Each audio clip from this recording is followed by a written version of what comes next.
All right, students. So let's start our lecture. Good evening to everyone. Within last lecture, we have completed two topics, that is cyber squatting and cyber smearing, that is defamation. The topic that is related to defamation. Again, I repeat, students, within last lecture, we have completed two topics, that is cyber squatting and cyber smearing. And cyber smearing is the topic that is related to defamation, right? So these were the things which we have completed from unit 5 within last lecture. Now within this lecture, we will start with the topic that is 5.5, e-commerce or investment frauds. Again, I repeat, within this lecture, we will see the topic that is 5.5, e-commerce or investment frauds. All right. Now, as we know, students, that there are many different frauds involved in e-commerce and investment, right? हमें पता है कि जैसे दिन ब दिन technology increase होती जा रही है, नए नए different types of frauds invent हो रहे हैं, फिर वो ई कॉमर्स में हो या फिर इन्वेस्टमेंट में हो, right? There are many different types of frauds के जो अकर हो रहे हैं। मोस्ट ऑफ द टाइम अगर हम ई कॉमर्स फ्रॉड्स की बात करें तो उसके अंदर टू मेन मेथड्स है। अगेन आई रिपीट स्टूडेंट्स, अगर हम ई कॉमर्स फ्रॉड की बात करें then there are two main methods of e commerce fraud. First, using identity theft. जैसे मैंने पहले भी बताया था, हमने पहले भी डिस्कस किया है कि किसी और की आइडेंटिटी को यूज करके हम ये फ्रॉड करते हैं, right? For example, innocent person की आइडेंटिटी को यूज करके हम एक्सपेंसिव गुड्स खरीदते हैं और बिल उसके नेम के ऊपर सेंड कर देते हैं। That is using identity theft, मतलब किसी और की आइडेंटिटी को स्टोल करके, दैट इज चुरा के हम ये फ्रॉड करते हैं। And second is extortion, right? हम क्या करेंगे इसके अंदर, ज़ोंबी नेटवर्क का यूज करके हम ऐसे वार्निंग देंगे, धमकी देंगे कि अगर आप मुझे इतने पैसे नहीं दोगे तो मैं आपके ये पर्टिकुलर सर्वर के ऊपर या फिर आपके ये कंप्यूटर के ऊपर या फिर आपके नेटवर्क के ऊपर डॉस अटैक करूंगा ताकि आपका पूरा नेटवर्क डाउन हो जाए, ताकि आपकी टारगेट जो मेरी जो टारगेट वेबसाइट है वो डाउन हो जाए, right? So that is extortion, right? And वहां पे क्या होता है, ऑब्वियसली ज़ोंबी नेटवर्क का यूज किया गया होता है तो वहां पे कोई वैलिड एविडेंस भी नहीं रहेगा, राइट? सो हम ये उसे डिटेक्ट नहीं कर पाएंगे कि किसने ये फ्रॉड किया है। लेकिन हमें पता है कि अगर डॉस अटैक होता है, डी डॉस अटैक होता है तो ऑब्वियसली पूरा नेटवर्क, पूरी वेबसाइट डाउन हो सकती है। और अगर रेप्यूटेड कंपनी की वेबसाइट डाउन हो जाए, रेप्यूटेड कंपनी का नेटवर्क डाउन हो जाए तो ऑब्वियसली उसकी रेप्यूटेशन नहीं रहेगी, right? So students, we can say कि अगर हम ई कॉमर्स रिलेटेड फ्रॉड्स की बात करें then there are this two methods, right? कि जहाँ पे आइडेंटिटी थेफ्ट होता है, किसी और की आइडेंटिटी को यूज करते हैं, and second is extortion, right? वहां पे हम मनी मांगते हैं क्योंकि अगर आपको ये आपका नेटवर्क डाउन नहीं करना है, सर्वर डाउन नहीं करना है, वेबसाइट डाउन नहीं करनी है तो आप मुझे इतने पैसे दो वरना मैं डॉस अटैक करूंगा, right? Okay, now the thing is that students कि अगर हम सिंपल इलेक्ट्रॉनिक पेमेंट सिस्टम की बात करें, राइट? तो ऑनलाइन शॉपिंग के अंदर there are many different electronic payment systems के जिसका यूज हो सकता है, लेकिन ज्यादा से ज्यादा क्रेडिट कार्ड्स यूज होते हैं। क्यों ज्यादा से ज्यादा क्रेडिट कार्ड्स यूज होते हैं? Because credit card is very easy to get. अगर आपकी थोड़ी बहुत इनकम है तो आप इजीली क्रेडिट कार्ड ले सकते हो from the credit card company, और क्रेडिट कार्ड का यूज करके आप कोई भी ऑनलाइन शॉपिंग करोगे, राइट? तो आपको बिल कब पे करना है वो credit card? By the end of billing cycle, that is by the end of the month. मतलब आप पहले परचेज कर सकते हो and after the end of the month, after the end of the billing cycle आपको उसके related पे करना है, राइट? सो मतलब बहुत सारे फीचर्स ऐसे हैं क्रेडिट कार्ड के कि जिसकी वजह से दिन ब दिन क्रेडिट कार्ड यूजर्स बढ़ते जा रहे हैं, right? Okay, and another important thing, that's why जो भी इंटरनेट ट्रेडर्स होते हैं या फिर मर्चेंट होते हैं उन्हें ये इसके प्रोटेक्शन रिलेटेड, मतलब क्रेडिट कार्ड डेटा के प्रोटेक्शन रिलेटेड उन्हें सोचना पड़ेगा कि कैसे हम क्रेडिट कार्ड के डेटा जो यूजर हमारी वेबसाइट के ऊपर दे रहे हैं, जो यूजर हमारी ई कॉमर्स एप्लीकेशन के ऊपर सेंड कर रहे हैं, कैसे हम उसे सिक्योर रख सके, राइट? क्योंकि अगर हमारी वेबसाइट के ऊपर से क्रेडिट कार्ड की इंफॉर्मेशन लॉस्ट हो जाती है, कोई और उसे हैक कर लेता है और वही क्रेडिट कार्ड का यूज करके अगर कोई बंदे ने हाई पेमेंट किया और कोई कस्टमर के क्रेडिट कार्ड में से मनी चले गए, देन ऑब्वियसली हमारी जो भी रेप्यूटेशन है वो डाउन हो जाएगी, हमारी ई कॉमर्स एप्लीकेशन की रेप्यूटेशन डाउन हो जाएगी। कस्टमर क्या सोचेंगे कि ये पर्टिकुलर एप्लीकेशन के ऊपर तो हम क्रेडिट कार्ड की इंफॉर्मेशन देते हैं और यहाँ पे तो कोई सिक्योरिटी भी नहीं है, कोई भी XYZ बंदा आके हमारी इंफॉर्मेशन को हैक करके हमारे क्रेडिट कार्ड का यूज करके पेमेंट कर देता है, राइट। सो अब इसके बाद हमें ये ई कॉमर्स एप्लीकेशन यूज नहीं करनी है, right. So this is the thing students के जैसे जैसे दिन ब दिन क्रेडिट कार्ड यूजर्स बढ़ते जा रहे हैं, हमें भी वहां पे हमारी ई कॉमर्स एप्लीकेशन के अंदर क्रेडिट कार्ड रिलेटेड जो भी डेटा होंगे, more precise electronic payment related जो भी डेटा होंगे, उन्हें हमें सिक्योर रखना पड़ेगा, वरना वहां पे फ्रॉड होने के चांसेस है, right. Okay, so what can be the solution? हम कैसे ये पर्टिकुलर क्रेडिट कार्ड और more precise electronic payment related जो भी इंफॉर्मेशन है वो कैसे हम सिक्योर रख सकते हैं? First is encoding, that is encryption.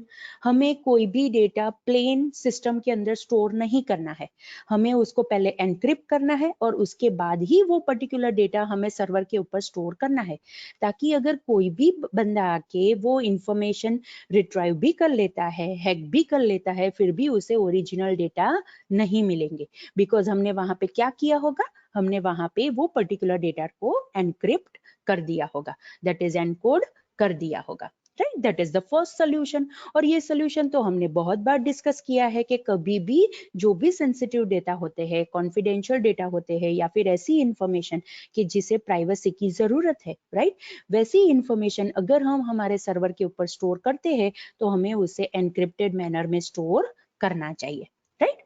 Second solution is जो भी कॉन्फिडेंशियल डेटा होते हैं, जो भी कॉन्फिडेंशियल इंफॉर्मेशन होती है ट्रांजैक्शन रिलेटेड, क्यों हम सर्वर पे रखें? एक बार ट्रांजैक्शन हो चुका है तो यूजर के क्रेडिट कार्ड रिलेटेड जो इंफॉर्मेशन है या फिर यूजर की इलेक्ट्रॉनिक पेमेंट सिस्टम रिलेटेड जो इंफॉर्मेशन है वो हम हमारे सर्वर के ऊपर से डिलीट कर सकते हैं। दो हम हमारे मतलब इलेक्ट्रॉनिक एप्लीकेशन थ्रू जो ट्रांजैक्शन हुआ है, राइट, वो इंफॉर्मेशन हम रखेंगे, that is transaction related information हम रखेंगे, लेकिन वो ट्रांजैक्शन जो इलेक्ट्रॉनिक पेमेंट सिस्टम का यूज करके किया गया है, राइट, वो इलेक्ट्रॉनिक पेमेंट सिस्टम, फिर वो डेबिट कार्ड हो, क्रेडिट कार्ड हो, ई कैश, ई चेक, XYZ, कोई भी इलेक्ट्रॉनिक पेमेंट सिस्टम रिलेटेड जो इंफॉर्मेशन होगी ऑफ दैट पर्टिकुलर कस्टमर्स, वो हम हमारे सर्वर के ऊपर से डिलीट कर देंगे, ताकि कोई भी electronic payment system related information कोई भी बंदा आके हमारे सर्वर के ऊपर से हैक ना करे, right. And the third solution is कि अगर हमें ऐसे कोई भी डेटा स्टोर करने हैं, राइट, तो हमें उसके लिए सेपरेट सर्वर स्टोर यूज करना चाहिए, right. Again I repeat, third solution is कि अगर हम ऐसे confidential data, critical data, crucial data, for example transaction related जो भी डेटा है, राइट, अगर हम उसे स्टोर करना चाहते हैं, we can do one thing, हम उसका बैकअप ले सकते हैं, and that is also on a separate server. Again I repeat, that is also on the separate server, right. एक बार बैकअप हो गया, उसके बाद जो भी डेटा ओरिजिनल सर्वर के ऊपर है उसे डिलीट कर दो। ऑब्वियसली बैकअप सर्वर तो तभी एक्सेस कर सकते हैं, मतलब तभी कनेक्ट होगा इंटरनेट के साथ कि जब उसके ऊपर बैकअप लेने की जरूरत है, राइट। नॉर्मली जो भी सर्वर एक्सेस होता है वो सर्वर होगा कि जिसके ऊपर हमारी ई कॉमर्स एप्लीकेशन होगी, लेकिन ऐसा सर्वर कि जिसके ऊपर हमने बैकअप लिया है वो पूरा टाइम इंटरनेट के साथ कनेक्ट नहीं होगा, हम सिर्फ उसे बैकअप स्टोर करने के लिए यूज करेंगे। सो ऑब्वियसली अगर इंटरनेट के साथ कनेक्ट नहीं है तो वहां से इंफॉर्मेशन चोरी होने के भी चांसेस नहीं होंगे, right. So students, these are the three solutions के दो अगर हम हमारी ई कॉमर्स एप्लीकेशन के ऊपर या फिर हमारी ई कॉमर्स एप्लीकेशन थ्रू कोई भी डेटा कलेक्ट करना चाहते हैं जो ट्रांजैक्शन रिलेटेड हो या फिर कोई भी क्रूशियल डेटा हो, कोई भी कॉन्फिडेंशियल इंफॉर्मेशन हो, तो हम ये सॉल्यूशंस का यूज करके उन्हें हमारे सर्वर के ऊपर स्टोर कर सकते हैं, राइट, दैट इज एनक्रिप्शन कर सकते हैं, या फिर सेकंड सोल्यूशन इज ऐसे कॉन्फिडेंशियल इंफॉर्मेशन डिलीट ही कर दो, या फिर हम सेपरेट सर्वर यूज कर सकते हैं कि जिसके ऊपर हम बैकअप स्टोर करेंगे, right. Now students, there are many large financial projects कि जो ऐसे टाइप के फ्रॉड को मतलब फेस करते हैं, right. Again I repeat, there are many large financial projects के जिसके ऊपर ऐसे फ्रॉड होने के चांसेस बहुत ही ज्यादा है, right. For example, simple example अगर मैं कहूँ, non material goods. Non material goods मतलब ऐसे गुड्स की जो इलेक्ट्रॉनिक फॉर्म में है, फॉर एग्जाम्पल इंफॉर्मेशन है, ई बुक है, म्यूजिक है, वीडियो है, राइट, जो इलेक्ट्रॉनिक फॉर्म में है, and those type of material is known as non material goods, right? So कभी कभी क्या होता है, कस्टमर आके ऐसा कहते हैं कि दो मैंने यहाँ पे पेमेंट कर दिया है, फिर भी मुझे ये ई बुक पूरी डाउनलोड नहीं मिली, पूरा म्यूजिक मुझे नहीं मिला है, राइट। और वो ऐसा कहेगा कि आप मुझे एक काम करो, ये म्यूजिक ले लो जो अधूरा है, इनकम्प्लीट है, राइट, एंड मुझे मेरे पैसे वापस दे दो। दो कस्टमर को पूरा म्यूजिक मिला होगा, दो कस्टमर को पर्टिकुलर वीडियो पूरा मिला होगा, दो कस्टमर को ई कंटेंट पूरा मिला होगा, लेकिन ऐसे भी फ्रॉड्स होते हैं कि जो सामने से आके ऐसा बोलते हैं कि मुझे ये ई बुक पूरी नहीं मिली है, पूरी डाउनलोड नहीं हुई है, ये म्यूजिक मुझे पूरा नहीं मिला है, ये मूवी मुझे पूरी नहीं मिली है, ये वीडियो गेम मुझे पूरी नहीं मिली है, राइट। हमने तो पूरा ट्रांजैक्शन मतलब क्लाइंट क्या करेगा, ऑब्वियसली ट्रांजैक्शन कर देगा ताकि हम उसे वो डाउनलोड करने की परमिशन दे, लेकिन वो बाद में ऐसा क्लेम करके हमारे पास रिफंड मांग सकता है। ऐसा भी कह सकता है क्लाइंट कि ओके, इसकी जो क्वालिटी है, राइट, उसकी क्वालिटी अच्छी नहीं है। फॉर एग्जाम्पल, अगर सॉन्ग्स है, वीडियोज है, मूवीज है, वीडियो गेम्स है, राइट, तो क्लाइंट ऐसा कहेंगे कि इसकी जो क्वालिटी है वो अच्छी नहीं है, आपने जो भी लिखा था क्वालिटी के रिलेटेड, ये पर्टिकुलर नॉन मटेरियल गुड की क्वालिटी वैसी नहीं है, तो मुझे मेरे पैसे वापस चाहिए, राइट। ऐसे भी फ्रॉड्स होते हैं, राइट। दो क्वालिटी अच्छी होगी लेकिन क्लाइंट ऐसा क्लेम कर सकते हैं। दूसरा फ्रॉड ये भी हो सकता है ई कॉमर्स से रिलेटेड के, जो भी स्टोलन क्रेडिट कार्ड्स है, मतलब जो क्रेडिट कार्ड जैसे कि जो चुराए गए हैं, राइट, उसका यूज करके ऑनलाइन शॉपिंग करके, राइट, वहां पे बाई कर मतलब ऑनलाइन शॉपिंग करके उसके रिलेटेड पेमेंट करने के लिए वो थ्रेड मतलब पेमेंट करके वो खुद गुड्स खरीदेंगे, राइट। ऑब्वियसली क्रेडिट कार्ड कोई और बंदे का होगा और वो ट्रांजैक्शन जो कर रहा होगा वो कोई और बंदा होगा, बिकॉज वो जो बंदे ने ट्रांजैक्शन किया है, जब जो पर्सन ने वो ट्रांजैक्शन किया है, वो पर्सन ने जो जेन्यून कस्टमर था, वो क्रेडिट कार्ड था, that is genuine card holder था, उसके पास से वो क्रेडिट कार्ड चुरा लिया है, right. So this is also the fraud के जो ई कॉमर्स रिलेटेड हम कह सकते हैं, राइट। नाउ यहाँ पे दोनों पार्टीज को इन्वॉल्व होना पड़ेगा, मतलब जो बैंक है उन्हें भी इन्वॉल्व होना पड़ेगा, क्रेडिट कार्ड होल्डर है उन्हें भी इन्वॉल्व होना पड़ेगा, बिकॉज यहाँ पे प्रॉब्लम दोनों को होगी, right. Again I repeat students, यहाँ पे प्रॉब्लम दोनों को होगी, कार्ड होल्डर को भी प्रॉब्लम होगी, और जो बैंक है या फिर जो क्रेडिट कार्ड कंपनी है कि जिसने ये क्रेडिट कार्ड इश्यू करके दिया है, दोनों को प्रॉब्लम हो सकती है। सो इट्स बेटर कि हम ऐसी कोई सिस्टम यूज करें या फिर ऐसी कोई एंटी फ्रॉड सिस्टम यूज करें कि जिसके ऊपर से हम फ्रॉड डिटेक्ट कर सके, राइट। फॉर एग्जाम्पल, ये एग्जाम्पल हमने पहले भी डिस्कस किया है कि हम ऐसा कर सकते हैं कि ये ट्रांजैक्शन कहाँ से हो रहा है, the place of the person की कंपेयर कर सकते हैं कि कहाँ कहाँ पे ये पर्सन रह रहा है, means what is the place of living of that particular person, और कहाँ से ये ट्रांजैक्शन हो रहा है। फॉर एग्जाम्पल, बहुत ही बड़ा ट्रांजैक्शन है और वो ट्रांजैक्शन वो एबीसी पर्सन की प्लेस से बहुत ही दूर जगह से वो ट्रांजैक्शन हो रहा है। सो यहाँ पे हमें ऐसा डिटेक्ट करना है कि ओके, ये जो ट्रांजैक्शन हो रहा है वो जेन्यून कार्ड होल्डर ही कर रहा है या फिर कोई फ्रॉड है वो ये ट्रांजैक्शन कर रहा है।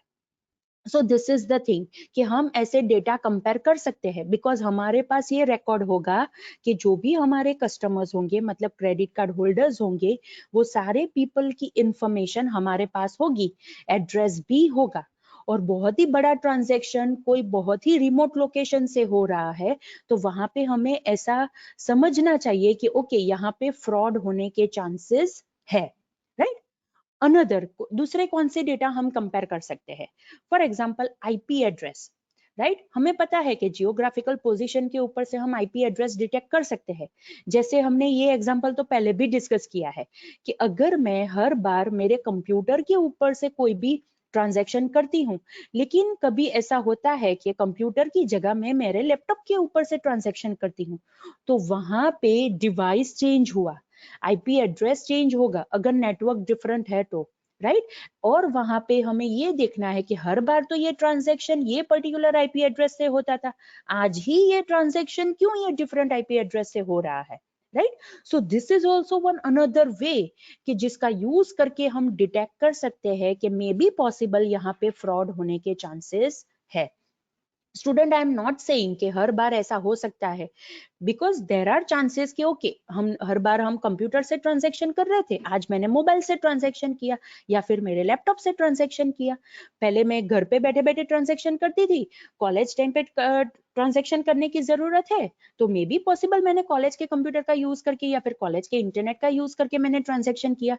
सो वहां पे चांसेस है कि आईपी एड्रेस डिफरेंट हो सकते हैं, राइट। ये जेन्युइन ट्रांजैक्शन है, लेकिन हमें वहां पे हर बार ऐसा नहीं सोचना है कि ये जेन्युइन ही होगा, राइट। सो स्टूडेंट्स, ऐसे हम एंटी फ्रॉड सिस्टम्स का भी यूज कर सकते हैं कि जो बहुत डिफरेंट टाइप्स ऑफ डेटा को कंपेयर करके हमें ये डिटेक्ट करने मतलब डिटेक्ट करने में हेल्प करे कि यहाँ पे फ्रॉड हो रहा है कि नहीं हो रहा है, right. Okay, another way is हम सिक्योरली ऑनलाइन बिजनेस कैसे कर सकते हैं, राइट। ऑब्वियसली हम वहां पे स्कैन डॉक्यूमेंट्स का यूज करेंगे, लेकिन अगर हम वहां पे स्कैन डॉक्यूमेंट्स का यूज करते हैं तो वो डॉक्यूमेंट्स भी सिक्योर्ड होने चाहिए, डिजिटली साइन करके या फिर कोई पब्लिक की प्राइवेट की जो सिस्टम हमने पहले पढ़ा, राइट, कि हम कैसे ट्रांजैक्शन के अंदर उसे यूज कर सकते हैं। लाइकवाइज हम डॉक्यूमेंट्स को भी इस हिसाब से सिक्योर रख सकते हैं और उसके बाद हम इंटरनेट के ऊपर वो पर्टिकुलर डॉक्यूमेंट हम सेंड करेंगे, राइट। नाउ कौन कौन से ऑनलाइन फ्रॉड सिम्टम्स है? सिम्टम्स मतलब हमें कैसे पता चलेगा कि ओके यहाँ पे फ्रॉड हुआ है, मतलब कौन कौन सी चीजें हैं कि जहाँ पे हमें समझ जाना चाहिए कि हमारे साथ फ्रॉड हुआ है, राइट। सो ऑनलाइन फ्रॉड सिम्टम्स कौन कौन से है?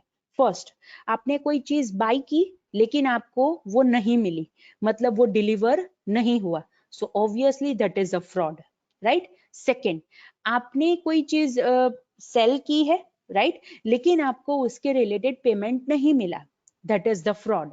थर्ड, जो भी आपने बाय किया है वो पर्टिकुलर चीज जो आपके घर पे डिलीवर हुई, it doesn't matches with the original description that was specified on the website, right, again that is a fraud, right. So this is also the thing कि जहां पे आपको समझ जाना चाहिए कि यहाँ पे फ्रॉड हुआ है। नेक्स्ट, फॉर एग्जाम्पल आपने कोई सॉफ्टवेयर बाय किया है, आपने जेन्यूनली उसके लिए पे किया है, लेकिन वो पायरेटेड सॉफ्टवेयर है, राइट, आपको मतलब फुल वर्जन लाइसेंस वर्जन आपको नहीं मिला, सो वहां पे भी ये फ्रॉड है, राइट। नेक्स्ट, अगर आप कोई अनसक्सेसफुल इन्वेस्टमेंट करते हैं which are based on some advice के जो आपको ईमेल में मिला था या फिर वेबसाइट थ्रू मिला था, राइट, और वो इन्वेस्टमेंट वहां पे अच्छी तरह से नहीं हुआ, तो आपको वहां पे समझ जाना चाहिए कि ये भी ईमेल जो मुझे मिला था या फिर ये वेबसाइट के ऊपर जो भी इंफॉर्मेशन रखी गई है, that is the fraud, right. Another, for example कभी कभी आपके पास है ना ऐसे ईमेल्स आते हैं कि आप ये पर्टिकुलर लॉटरी जीते हो, राइट, तो लेकिन ये लॉटरी को प्रोसेस करने के लिए आपको पहले इतनी फीस पे करनी पड़ेगी, दैट इज एडवांस फीस या फिर एडमिनिस्ट्रेटिव फीस, राइट, और ऐसी फीस आपको पे करनी पड़ेगी, दैट टू आपको ये पर्टिकुलर अकाउंट में पहले ट्रांसफर करना पड़ेगा, ये फीस आप पे करोगे, हम आपकी लॉटरी के प्राइस को, आपकी लॉटरी के एप्लीकेशन को प्रोसेस करेंगे और उसके बाद आप जो अमाउंट जीते हो वो आपके अकाउंट में ट्रांसफर करेंगे। स्टूडेंट्स, ऐसा कभी भी नहीं होता है, ऐसी फीस हमें नहीं पे करनी चाहिए, this is also the fraud, right. So students, these are the different symptoms के हम किसके ऊपर से डिटेक्ट कर सकते हैं कि हमारे साथ ऑनलाइन फ्रॉड हुआ है कि नहीं हुआ है, राइट। नाउ हम वहां पे कैसे एक्शंस ले सकते हैं, अगर हमारे साथ फ्रॉड हुआ है तो हम वहां पे कैसे एक्शन ले सकते हैं। अगर हमारे पास कोई भी मतलब ऐसा कोई चीज बाय करते हैं डिलीवर नहीं हुई है तो हमें वहां पे ज्यादा मनी नहीं देने चाहिए। फॉर एग्जाम्पल, जैसे यहाँ पे ये लॉटरी प्राइस की मैंने बात की, राइट, वहां पे वो ऐसा बोलेगा कि ओके आपने ये जो 16,000 रुपीज फीस पे की थी, लेकिन अब हमारी कंपनी की कंडीशन चेंज हो गई है और ये प्रोसेसिंग फीस 16 से होके 20,000 हो गई है। मतलब वो ज्यादा पैसे आपके पास मांग रहा है, आपको वो मनी हैंड ओवर उसे नहीं करने हैं, राइट। अगर आप कोई भी पर्टिकुलर वेबसाइट के ऊपर से बाय करते हो या फिर सेल करते हो तो वहां पे पहले चेक करना चाहिए कि अगर कोई ऐसा प्रॉब्लम होगा तो ये प्रॉब्लम रिजॉल्व करने के लिए रिलेटेड वो पर्टिकुलर वेबसाइट या फिर वो पर्टिकुलर बायर या सेलर रेडी है कि नहीं है, राइट। सो अगर वहां पे प्रॉब्लम होता है तो वो रिजॉल्व कैसे होगा, राइट। नेक्स्ट, अगर आप क्रेडिट कार्ड यूज करते हैं और क्रेडिट कार्ड रिलेटेड और कोई फ्रॉड होता है तो वहां पे आपको किसे मतलब कांटेक्ट करना चाहिए, क्रेडिट कार्ड इश्यूअर को कांटेक्ट करना चाहिए और आपको ऐसा कहना चाहिए कि आप उसके रिलेटेड इन्वेस्टिगेशन करो, राइट।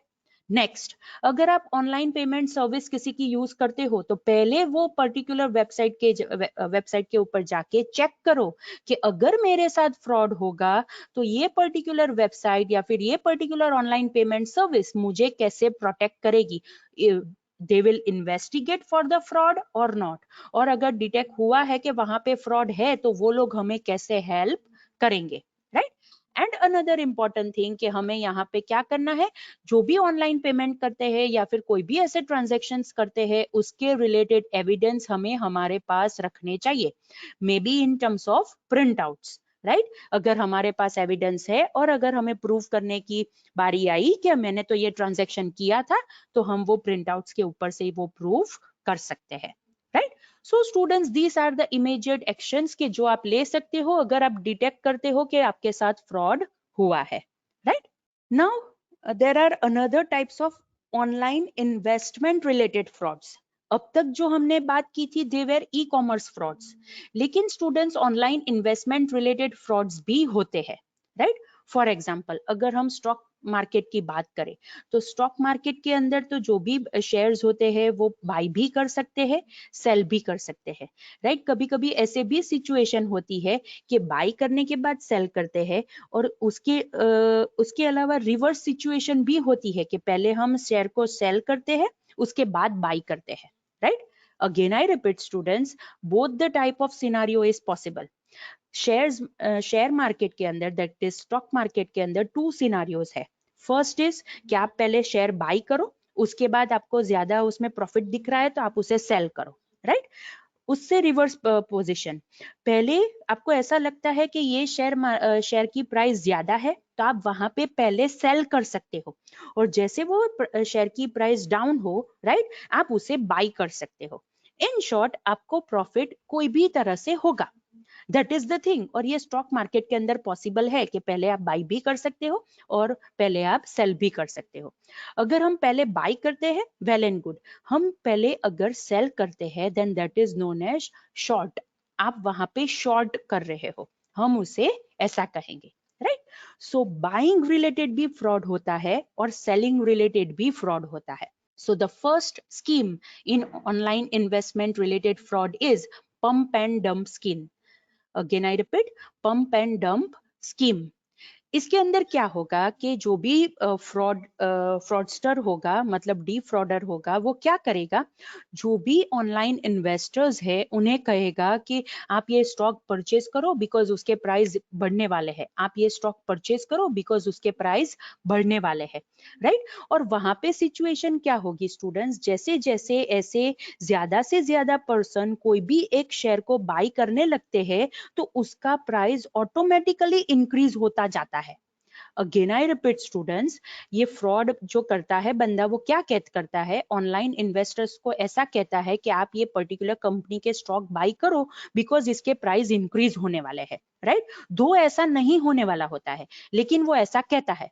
उसके बाद क्या होगा, ओके, जो भी सारे ऑनलाइन इन्वेस्टर्स है वो पर्टिकुलर शेयर्स को बाय करने का स्टार्ट करते हैं। जैसे ही वो लोग बाय करने का स्टार्ट करेंगे वहां पे वो पर्टिकुलर शेयर के प्राइस बढ़ते जाएंगे। दैट इज द सिनारियो, वो मार्केट में ऐसा ही होता है। And this type of demand के जो आर्टिफिशियली इंक्रीज हुई है, राइट, एक्चुअली वो शेयर के प्राइस नहीं बढ़ने वाले थे, लेकिन वो शेयर के प्राइस क्यों बढ़े? बिकॉज ये आर्टिफिशियली स्टिम्युलेटेड डिमांड है, राइट। वो फ्रॉड जो करता था उसने ऐसा बोला कि ये शेयर के प्राइस बढ़ने वाले हैं, इसीलिए लोगों ने उसके अंदर इन्वेस्ट किया, राइट। अब ये जो फ्रॉड कर रहा है वो क्या करेगा, एक लिमिट पर आके वो खुद ने जो शेयर्स बाय किए होंगे वो सेल कर देगा, राइट। वहां पे वो सेल कर देगा, मतलब वो तो प्रॉफिट लेके छूट गया, लेकिन जो बाकी सारे जो इन्वेस्टर्स होंगे, right, obviously it is artificially stimulated demand, वो एक्चुअली बढ़ने नहीं वाले थे, तो कंपनी को तो ऑब्वियसली पता चलेगा ना कि ये प्राइस क्यों बढ़ रहे हैं, राइट। सो ऐसा होगा कि वो स्टॉक का प्राइस ड्रास्टिकली डाउन हो जाएगा, ड्रास्टिकली फॉल हो जाएगा, राइट। सो बाकी सारे जो भी इन्वेस्टर्स होंगे वो लोग को लॉस होगा। क्यों? क्योंकि वहां पे वो लोग ने ये ध्यान नहीं रखा था कि अब हमें ये स्टॉक को सेल कर देना चाहिए, right. So students, this is the thing कि हमें ऐसे कोई भी स्कीम के अंदर नहीं पढ़ना है, राइट। हमें सोचना है, रिसर्च करना है, उसके बाद ही हमें कोई भी स्कीम के अंदर जंप करना है, राइट। सो ऐसे कोई भी स्टॉक प्रमोटर्स होते हैं, राइट, वो हमें चेक करना है कि ये फ्रॉड है कि नहीं है, और अगर वहां पे हमें फ्रॉड मिलते हैं तो हम सिक्योरिटी एक्सचेंज कमीशन के रेगुलेशन के हिसाब से और उन्हें कांटेक्ट करके उसके ऊपर इन्वेस्टिगेट करने के लिए हम बोल सकते हैं, right. So that is pump and dump scheme. Another is short selling. Short selling मैंने पहले ही आपको बताया, उसके रिलेटेड मैंने ब्रीफ इंट्रोडक्शन दिया कि इसके अंदर क्या होगा, कि पहले पीपल क्या होते हैं कि सेल करते हैं और उसके बाद बाई करते हैं, right. So that is genuine thing, ऐसा पॉसिबल है, लेकिन ये इसके अंदर फ्रॉड क्या होता है, शॉर्ट सेलिंग या फिर स्कैल्पिंग स्कीम, ये स्कीम के अंदर क्या होता है, जो भी फ्रॉडस्टर होता है, राइट, वो ऐसा कहेगा, ऐसी फॉल्स इंफॉर्मेशन देगा कि ये XYZ कंपनी के स्टॉक के प्राइस डीवैल्यू होने वाले हैं, मतलब कम होने वाले हैं। और ऑब्वियसली अगर कोई भी XYZ कंपनी के स्टॉक के प्राइस कम होने वाले हैं तो हम पहले सेल कर देंगे ज्यादा प्राइस के ऊपर, राइट, और उसके बाद उसकी प्राइस जब कम होगी तब उसे हम बाई कर देंगे। तो ये दोनों का difference, that is our profit, right. ऐसा जेन्यून होता है। लेकिन जो फ्रॉड करता है वो क्या करता है, ऐसी फॉल्स इंफॉर्मेशन देता है, मतलब गलत इंफॉर्मेशन देता है कि ये पर्टिकुलर कंपनी के स्टॉक के प्राइस डी वैल्यू होने वाले हैं, दैट इज डिक्रीज होने वाले हैं, राइट। तो लोग क्या करेंगे, ओके डी वैल्यू होने वाले हैं, चलो जल्दी जल्दी इसके अंदर है ना हम क्या करते हैं, सेलिंग कर देते हैं, ताकि जब भी उसके प्राइस डी वैल्यू होंगे, कम होंगे, डिक्रीज होंगे, हम बाई कर देंगे। लेकिन स्टूडेंट्स, यहाँ पे जेन्युइनली ऐसा नहीं होने वाला होता है, राइट। सो जो फ्रॉडस्टर होगा उसने ये गलत इंफॉर्मेशन दी थी, अब क्या होगा, प्राइस डिक्रीज होने के बजाय वो प्राइस इंक्रीज होंगे। Again I repeat, price decrease नहीं होंगे, लेकिन वहां पे प्राइस इंक्रीज होंगे। और अगर प्राइस इंक्रीज होते हैं और आपने बाई करने की जगह कोई भी शेयर्स को सेल किया है तो वहां पे आपको लॉस होगा, बिकॉज आपके सेल किए गए शेयर्स को आपको बाई करना है, और बाई कम पैसों से होता है, ज्यादा पैसों से नहीं होता है। और वो कंपनी के स्टॉक के प्राइस तो इंक्रीज ही होते जा रहे हैं, कम नहीं हो रहे हैं।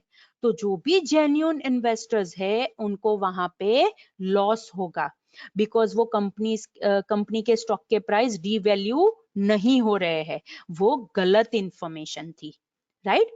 So students, these are the two different types of online investments related frauds के जो हो रहे हैं, और हमें इसमें से प्रोटेक्ट रहना है, मतलब हमें ऐसे फ्रॉड्स को डिटेक्ट करना है, राइट। एंड अगर हमें हमारे साथ ऐसे कोई भी फ्रॉड होते हैं, मतलब इंटरनेट इन्वेस्टमेंट स्कैम्स होते हैं, तो वो हम RICO, that is racketeering and corruption influence act, या फिर SEC सिक्योरिटी एक्सचेंज कमीशन, या फिर FBI federal bureau of investigation, या फिर IC3 that is internet crime complaint centre, या फिर national white collar crime centre. These are different organisations के जिसके थ्रू हम ये जो भी इंटरनेट इन्वेस्टमेंट स्कैम्स हुए हैं उसे इन्वेस्टिगेट करवा सकते हैं और हम वहां पे प्रूव कर सकते हैं कि ये यहाँ पे फ्रॉड हुआ है, right. So students, these are different types of organisations के जिसके थ्रू हम ये इन्वेस्टमेंट रिलेटेड फ्रॉड्स जो भी हमारे साथ होते हैं, राइट, उसके रिलेटेड हम रिपोर्टिंग कर सकते हैं, राइट, कोर्ट केस कर सकते हैं, right. All right, so students, this is the end of the topic, that is 5.5 e-commerce and investment frauds कि जिसके अंदर हमने ई कॉमर्स रिलेटेड भी बहुत सारे फ्रॉड्स देखे, उसके अंदर प्रिवेंशन भी देखा, इमीडिएट एक्शंस क्या ले सकते हैं वो भी देखा कैसे डिटेक्ट कर सकते हैं कि ये पर्टिकुलर फ्रॉड हुआ है, हमारे साथ फ्रॉड हुआ है, वो भी हमने देखा। And after that we have also seen what is investment frauds, more precise online investment frauds, right. और उसके अंदर हमने ऑर्गेनाइजेशंस भी देखी कि जिसका यूज करके हम कोर्ट केस फाइल कर सकते हैं, right. So this is the end of the topic, that is 5.5।